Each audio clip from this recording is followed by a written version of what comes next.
What's up, friends? So quick, how to change the wire in your MIG welder. Although we're doing like a Lincoln whatever MIG, the skills is like easily transferable to any other wire welder or a wire MIG welder that any brand or make.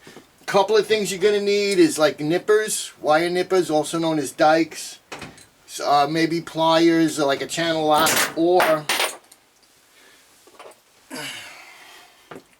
a small adjustable wrench. Maybe a couple of brushes. As far as the welder is concerned, the wire brushes, I either use like a brass wire brush or stainless steel. I won't use like regular steel just because contamination between the different welding wires and stuff like that. So I just feel comfortable with stainless or a brass wire brush. You're also going to need whatever wire you're going to put in or switch to. And just to give you an idea, this is a flux cord wire. So this would just be for wire welding, not MIG. And this is a .035. This here is a bronze wire, which we got to fix today, a small bronze statuette, which is why we special ordered the bronze .035 diameter bronze MIG wire. And this is a .025 stainless steel wire that we have used in past projects. So and there's also a spool of regular milled steel in there right now. I think it's a .035. So let's get down to it. I just want to show you first how I keep my MIG when I'm not using it. Okay, it's on a MIG cart. And I keep it covered up with a tarp that I keep secured around it just to keep it clean and stuff like that. So let's get a peek at this baby. You'll see which one we're dealing with today. So here we go. It's a Lincoln 140 HD wire MIG welder. And what we're going to want to do is open the side access panel, which is why I scooted the machine to the side there. And this is basically where we're going to be working today. What do we got in there now? We got, this is a .030, and this is just stainless. This is a stainless, just a different diameter stainless than the other one I just showed you. So we're also going to be dealing with the nozzle today, so we're going to want to get the nozzle out. We're going to be plugging the machine in, but not right now. So here's our nozzle, schnozzle. We're just going to set that over. Okie dokie, guys. So this is inside the MIG welder or wire welder. It's going to be the same process for either one. I've taken the autofocus off so it doesn't keep jumping in and out. So hopefully it's a sharp focus and you guys won't be bugging out every time I move my hands. First thing we're going to do is take the tip off, and while we're taking the tip off, we're going to clean up inside the tip a little bit as long as we're taking it off. And I'm using the brass wire brush inside the tip. I'm just going to set that there so I don't lose it. Or inside the nozzle. Here's our tip. We're just going to quickly clean that guy off, any slag or any skunk that's in there. Now we're going to remove the tip, and that's why we're using our pliers, and it just screws on like anything else, lefty loosey, righty tighty, as I always say. And I don't keep it really retarded tight. I just kind of make a hand tight and give it like another quarter turn. So taking it off, I just basically got to crack it. Okay, we're taking our little, now this is a size .025 to match the .025 wire that we have in there. Or what is this? This is a .0, I can't see too good. .025 and .025. So we're taking the tip off, and I'm going to stick that right here again so I don't lose it. It's right inside the machine there. And now the wire is sticking out. Okay, everything's good. Going to set this schnozzle aside. Now the reason I take the tip off is a lot of, or they'll recommend that you cut this wire here, and then you basically lose like 10 feet of wire. That wire I just bought was 35 bucks a roll. So let's say you change it 2 or 3 times because it's a specialty wire, bronze, so you got to keep changing it out for different projects and stuff. You might lose like 40, 50 feet of that wire by the time the spool's done. I'm going to show you guys how to switch this out without losing any wire. Alright, so the first thing we're going to do is loosen this up and set that in there. Now, at this point, it's important to keep your hand on this because this will easily unspool and give you a big bird's nest mess tangle where you're going to be wasting like half your spool just to straighten it out. Take off the nylon bushing. What we're going to do at this point is pull this tension down, which flips that wheel up. Now, basically, we can wrap this wire, and it's coming out of the whole nozzle and tube. We're going to wrap it back on our spool. I'm keeping finger pressure down there, and I'm keeping my thumb here just so the whole thing doesn't unwrap. This is how we're saving all of this wire, where there's other videos and the manufacturers recommend that you nip it and pull it out, and then you got to throw away like 10 feet of wire. So we're wrapping it back up neatly on the spool, keeping finger pressure, okay? Don't want it to unspool, that's the important thing. And the same thing when you're putting the new spool back in. You want to keep a finger on it. You don't want it to unspool. Makes a big bird's nest, a big mess. You might even like end up just throwing the whole thing out. Alright, so it just came out. Okay, here's my end here. Now we can take our wire off. What we can look to do at this point is a lot of times there's a little hole in the spool where you can twist a wire, and this one doesn't have it. So what I'm going to do is take a length of wire. Let's say, oh, there's my little hole. Okay. See that little hole there? So we're going to take a little length of wire, and we're going to put it through the hole and bend it over so that it's like locked in that point now, okay? Now this can safely go into storage until the next time I need this particular type of wire. I still got my finger on it. If I let go with my thumb at this point, it's going to make a big bird's nest. The whole thing's going to be a nightmare. So what I want to do is cut a little straight section off here. I still got my finger on this. Okay. Alright. Now we're going to put it right on that spindle there. And the next thing we're going to do is, I still see the wire is just a little bit beat up and crooked. I want to get to a straight part. So we're going to make one more nip. It goes in that feeding spring there. And basically what we want to do is see it come out here. And it just came out there.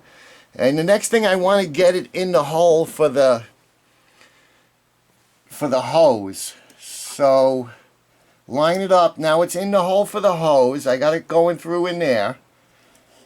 Now at this point we can put our nylon bushing back on. And we can put our wing nut back on, which will keep it from unspooling.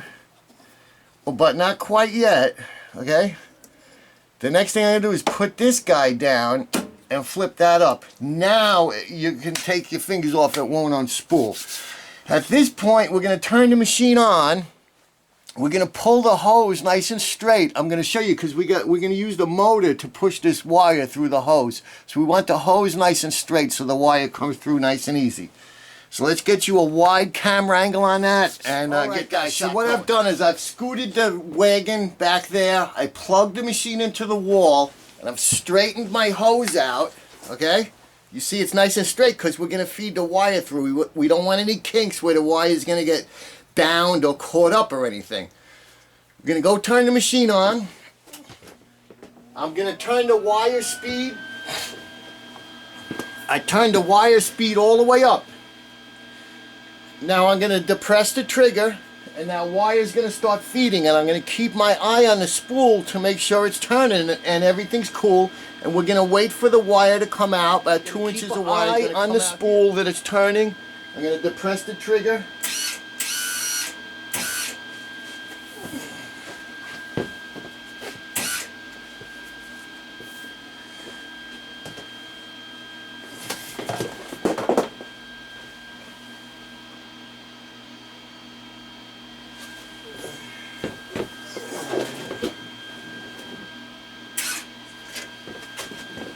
Okay, the wing nut was just a little too tight, so I'm going to keep my eye on that spool. I got the hose nice and straight.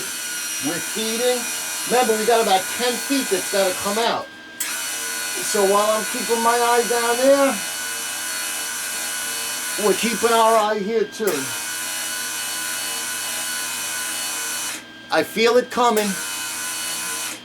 There it is. Okay, now we could go shut the machine off.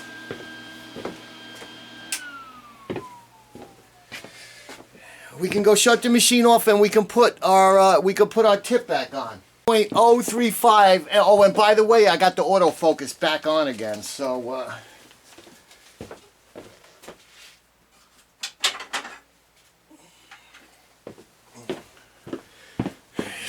I'm sorry about that jumping in and out of focus. You'll just have to deal with it. But for this long shot, so that was 0.25 that came out on that last wire. And just for argument's sake, it won't even go on. So I got a little bag here of assorted tips that the guy at the welding shop gave me or sold me, and I'm going to look for a 0.035. This is a 0.030. This is a point. Okay, here we go. We got a 0.035.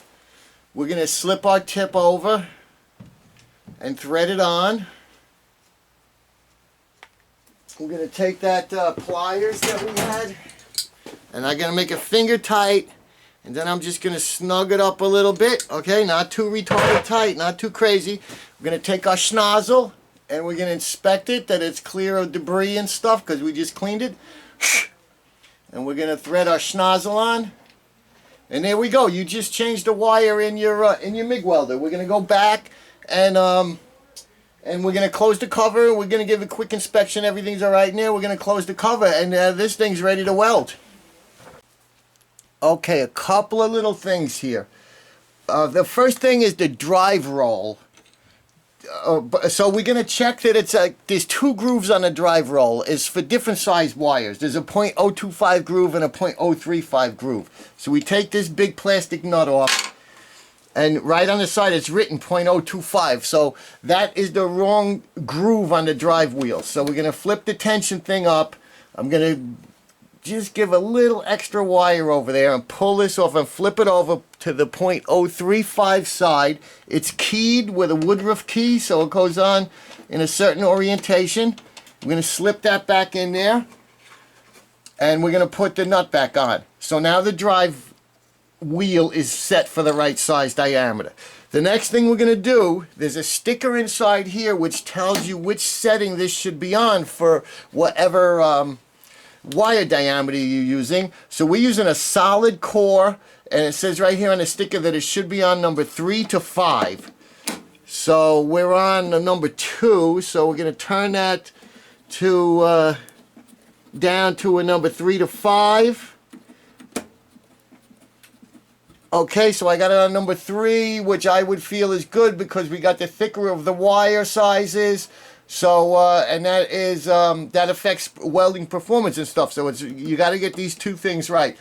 That's that. We're all set. We're ready to go. One thing I would like to specify here, as I got the autofocus back off again for this shot, I have heard that welding with this bronze wire, that the fumes are really toxic, and just like one breath could put you in the hospital with like joint pains and insomnia and puking and stuff like that. And they're gonna like wrap you in a wet sheet at the hospital to keep you from going berserk and make you drink like 3 gallons of warm milk. All right, so, but the problem is, you might say, all right, great, well, I'll go outside and I'll turn the fan on and I'll weld with the fan. But we're doing shielded gas welding here with the argon. So any kind of breeze is going to screw up our shield, our argon shield on the weld, and give us like a bad weld. So because I'm just welding a little statuette that might require like 5 or 6 like button welds, spot welds, I'm going to hold my breath when I'm welding.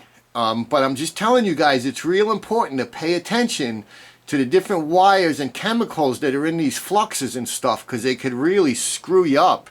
And especially, I've heard, this bronze wire, like I said, one breath and send you to the hospital with serious symptoms, where you won't even be able to like tell people like what's the matter with you. You're just going to be like laying there in a catatonic state. So please be careful. when you're doing this wire switching stuff, safety glasses are important. Anytime you're screwing around with wire, because it's a little flippy floppy little spring-loaded wire, it could easily pop you in the eye and give you like a scratched cornea or a punctured eyeball or something like that. Safety glasses is important.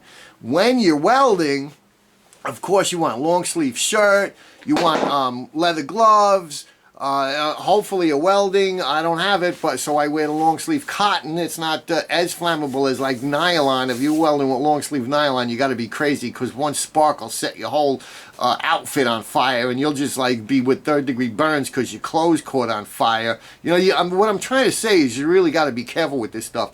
You want good shoes, boots, steel-toe boots where the sparks won't burn through them. Long pants, you know, cotton. If not, a leather apron. You want some kind of hair covering so the spark can get in your hair. And again, watch the respiration. You don't want to be breathing in these freaking toxic fumes. But when you're dealing with a shielded gas weld, you can't go outside in the wind and stuff, because it's going to blow your argon away, and you're not going to be MIG welding anymore. You're just going to be wire welding and without flux, and it's not going to work.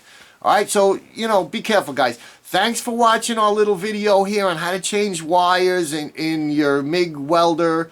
Leave any comments below, and remember, comments or suggestions, other YouTube users are going to come along, watch the video, and read your comments. So you may indeed help someone down the road by asking a question or posting a comment. So don't be scared to do so. Any better ideas? Post a video response. I'll be more than happy to put it up. That's not a problem. Whether you love me or you hate me, I'll put them all up. And while you guys are here, hit the sub button, because this is all how-to stuff, this channel. Handyman how-to fixing and repairs. Thanks, guys.